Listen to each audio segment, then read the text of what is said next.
When you use a piece of equipment long enough and you get used to how it looks, how it feels, how it works, how it operates, you can really maximize that piece of gear to its fullest.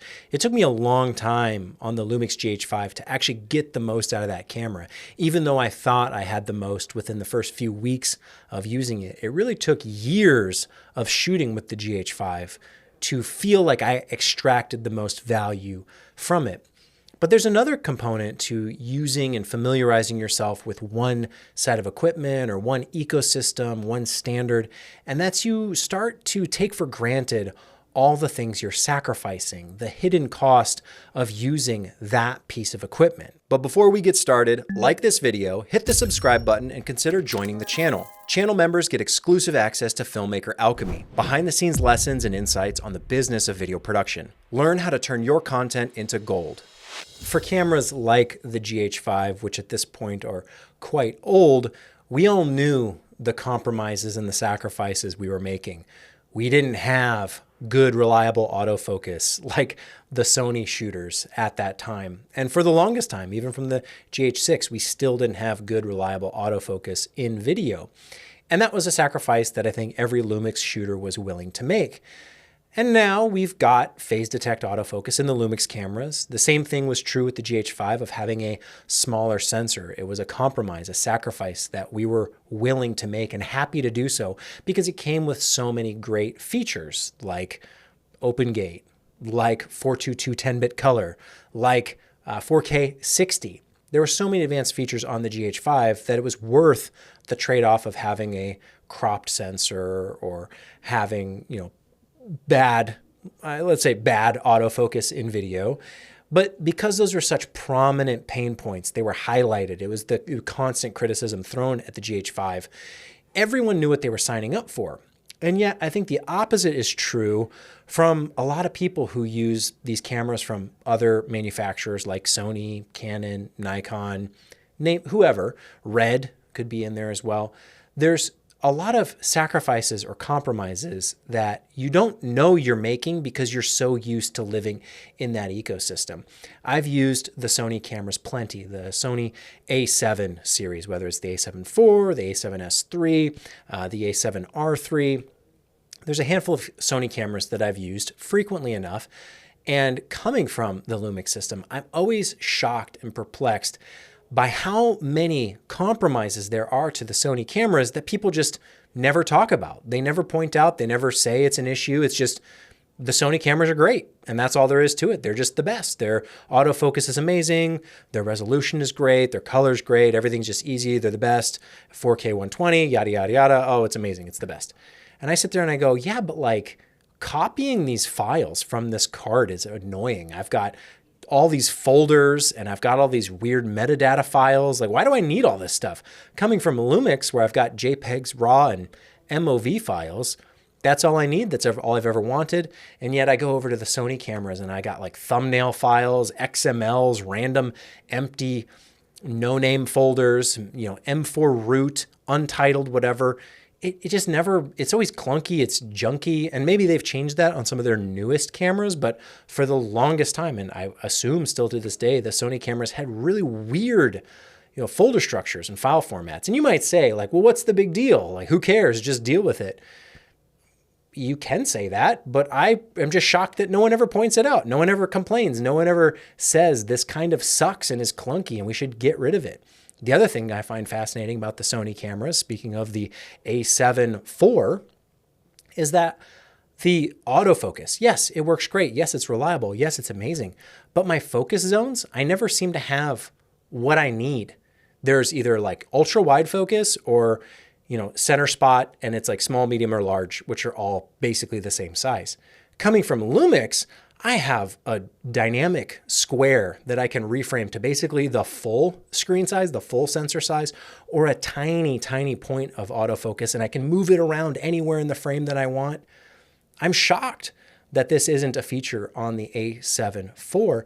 And also I'm shocked that people don't talk about it or point it out and how much of a hassle that is not to have that flexibility of being able to move and resize your center point. It doesn't have to be center. Put it wherever you want. Where's your focus point and what size do you want it to be?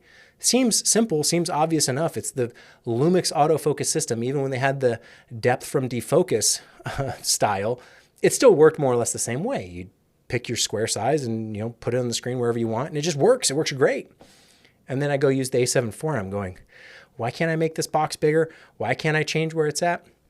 It's just kind of baffling to me. And those are the kind of compromises I think people don't even realize they're making. The other one would be looking at my rig and going, well, don't you need rails? Like, no, why do I need rails? Well, you need to, shoulder rig for stability. Well, I have great internal body image, in-body image stabilization. That's what IBIS stands for. In-body image stabilization. I don't need rails or shoulder support or anything like that. Well, yeah, but like all these cameras have IBIS and it's still not good enough, someone might say. Well, yeah, if you're maybe shooting Sony or Canon or Nikon, I don't know. But for me, the Lumix stabilization is awesome. It's great. I don't need a shoulder rig or rails. Another thing might be lens selection. And I will give them credit. The Canon shooters do acknowledge that the RF mount is incredibly limited when it comes to lens selection. You basically have Canon lenses and that's it. And unfortunately, those Canon lenses come with a premium price tag. I think Canon just announced that they're coming out with their RF version of a 16-28, which Sigma has had for quite a while. Sigma, of course, being available for L-mount, E-mount, and maybe even a few others. But Canon has their version, the 16-28, still an f2.8, and is it optically the same as the Sigma? I don't know. It maybe is similar or equivalent, but it's essentially the same form factor, the same size as what Sigma's doing, but the Canon one comes with a premium price tag. And you don't have a Sigma version for the RF mount, full frame anyway, that can compete. And so you're stuck with what Canon gives you. This is another compromise that I don't know that people consciously know they're making. You might prefer whatever camera it is. And there's probably stuff that, I'm missing too. Although for Lumix, it's been pointed out pretty heavily, all the flaws. People are very eager and happy to point out all the flaws of the Lumix system and why they're terrible. And yet I hardly ever see people point out the actual things that bother me about these other cameras and the reasons why I tend to stay away from them, even if I use them, even if I would say, yes, this is better. Oh, this is amazing. This is, superior, whatever that means in terms of image quality, etc. It usually isn't. And it comes with all this baggage, all this stuff that gets in the way. Like, not only I can't do open gate, I can't do shutter angle, unless I spend more for the cinema version of said camera from other manufacturers. There's just so much other junk in the way that's bogging their systems down that I don't ever see people talk about. And it's one of those things that the moment you go out and you buy a camera or you rent it or you use it, you immediately have this reaction of, wait, what? I can't do X, Y, or Z. And I'm sure the same is true if you're coming from Sony or Canon or Nikon to Lumix. And there's always some level of compromise that you're making. And it's all the stuff that we take for granted when we become super familiar and used to using these things, how they work.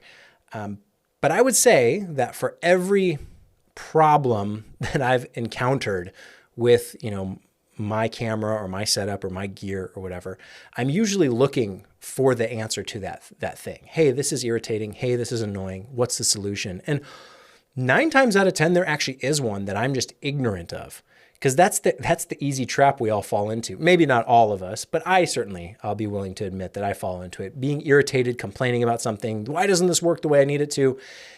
And if you spend the time, you go research it, you realize, oh, I just didn't know. And yes, you actually can do X, Y, or Z. Creative combined set is one of those on the Lumix cameras where you want to differentiate between your video settings and your photo settings. By default, they're all the same. So the moment you change one thing in one mode, it changes in the other.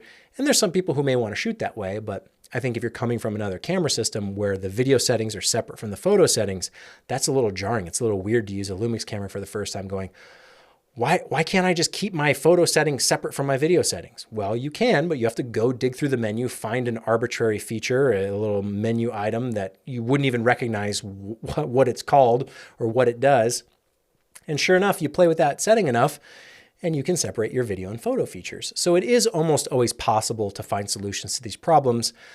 But I do think there's not enough people kind of wondering or asking those questions or acknowledging that it is a problem that needs to be fixed or addressed. And I feel like I've actually changed so much about the way that I do production by just having those pain points, those problems, and trying to come up with solutions either through buying equipment or changing a setting or figuring out some workaround.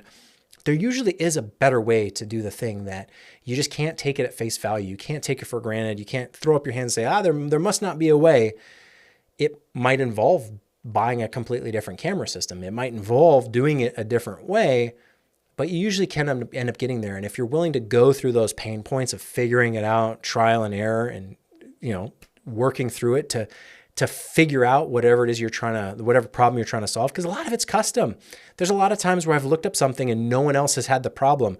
You can go to Reddit, you can go to forums and look and see, and no one else is trying to do exactly what you're trying to do. But that's where you can come up with really cool, creative solutions that feel way more impressive than any feature they'll list on the box.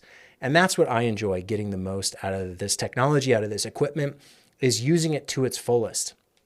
Going back to how I started this, spending those years and years investing in an ecosystem, in a platform, in a product can help you extract the most out of it instead of just jumping to the latest and greatest each and every year because it's the newest, because it's the best, because it's supposedly going to make you better. Ultimately, what you end up doing a lot of times is just restarting or resetting your own skill or ability, because now you're learning a new piece of equipment. You're starting from scratch again. And even though if it has a couple extra stops of dynamic range or a little bit more resolution or, is slightly better in some way, that hardly means that you're actually going to get better from that feature. In fact, I found the opposite is true. With more restriction, with more difficulty in dealing with the less than, amazing, if you don't have the most expensive stuff, if you don't have the best stuff, you have to find those workarounds. And that actually makes you better. You become better versus the equipment compensating. So a lot of people will buy the most expensive stuff if they can afford it. They'll buy the latest and greatest, fanciest stuff because they can afford it. And yet sometimes, not all the time, but sometimes that can actually hold you back if you use the investment as a crutch to compensate for your lack of skill or understanding. All of a sudden, you're putting yourself at a disadvantage. So I can't say that there's a right or wrong answer, but I do think that it's a good idea to try and get the most out of the gear you're using, know its limitations, and find ways to push beyond them. And then also know if what it's doing is just the way it works. Know when you need to go with another solution. Find something better. Find something that's going to fix that problem instead of just living with it. Because even though they're minor inconveniences, they're tiny little nitpicks, tiny little gripes, those add up. If you're doing production day over day, week over week, month over month, year over year, constantly finding yourself up against these compromises or difficulties, you're doing yourself a disservice. There are so many things in your life outside of work, outside of production, that if you just fix, if you just streamline, if you just get the right tool for the job, if you actually just solve the problem, all that mental weight that's bugging you each and every day goes away, and you can focus on other things and get better and improve. And you can come up with clever solutions that are creative and, unique, novel, brand new. No one's ever done it before. And then you can share that with other people and they can give you feedback. And it's a nice little loop, a little cycle of progress that happens, which is very fulfilling. And those are the things that I love coming up with. Having a problem, how do I solve this? Doing the research, this can't do it, but this other thing can. And guess what? It's cheaper, it's easier, it's simpler, it's all those great things. So I think, I don't know what I'm trying to say at the end of all this, other than try and get the most out of the equipment you have, but also know when that equipment is holding you back and find that balance. It's very rare that a piece of equipment is truly the problem, but often buying another piece of equipment isn't always the solution unless you're willing to actually invest in that camera to get the most out of it. I can easily understand someone or sympathize, anyone who switches between cameras trying to find the best one. And if you're only willing to give it a week, 2 weeks, 3 weeks, you're probably going to feel like they're all kind of bad, because you're going to be excited when you first open up that box. You're going to be excited the first day or two you use it. And slowly but surely, you're going to reach all those limitations, all those compromises, all those quirks, all the oddities. And if you're not willing to work past that and you're just going to exchange it for something else that you think is better, it's going to have its own set of quirks and oddities and frustrations. So you kind of do have to give it the time to work past that, work through it, and understand, okay, are these actual limitations, or is there a good workaround? But then also know that sometimes, yes, those are unacceptable limitations. I've found those for myself from time to time from the different cameras I've used over the years. And yes, I'll always kind of recirculate or refresh my understanding of what's out there to probably end up settling with what I'm comfortable with. Let's be real. That's what most of us do. We test the waters in other systems and we say, yeah, it's all great, but I'm more comfortable over here. And that's fine. That's where that could be Sony, Canon, Nikon, Blackmagic, Red, Ari, Lumix, whatever, Fuji, Olympus. Pick your favorite. I don't care what you're using in particular, but I do think you need to evaluate what you're using, push it to its limit, find a way to break those limits, and then also know that whatever you're choosing does have some kind of compromise built in. You just might not realize what it is in the moment because for you, you just think, well, that's how all cameras operate. And that's not true.